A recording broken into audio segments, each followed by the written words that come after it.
That can remove carbon, cool cities, produce food, reduce floods, restore biodiversity. The technology already exists, and the technology is the nature. Okay, so there is no better technology than nature, and nature itself means you can see it is again. You don't need anything to put itself. It can reheal, recreate all these things. So nature is such kind of technology who doesn't need any technology. Now, why particularly world focusing on this nature-based solution, which is currently highly means it is considered as a buzzword? So you can see the decadal loss of the forest are undergoing, and you can see the trend of the forest loss from 1700s, from last 300 years. You can see the peaks. It is entirely the tropical forest, temperate forest, all are losing, and you can see how much even the recent decades at 47 million hectare of net loss in the tropical forest, which is the size of the New Zealand area. Okay. Now, why it matters? Because particularly if creating impact on terrestrial ecosystem, oceanic ecosystem, species level, means entirely even to business, biodiversity, all.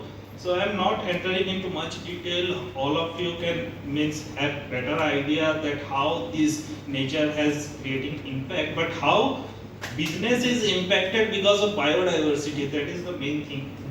So, and also one of the major challenge of this climate change or the loss of biodiversity is the rising temperature. Okay, we are already breaching the 1.5 degree target for 2050, and there are many reports coming that already means we are breaching from last 2 years. Okay, and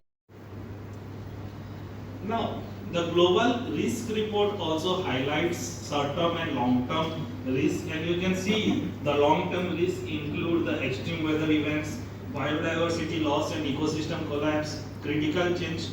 I am also an alumni of XIM in the year 2011.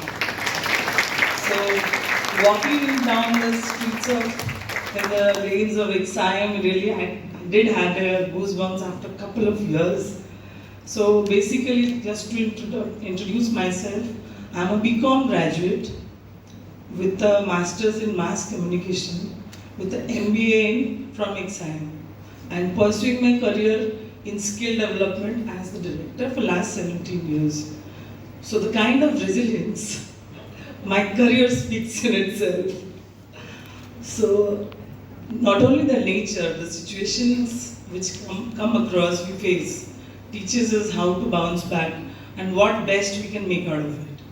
So talking more about my work presently, I have this Jan Shikshan Sansthan.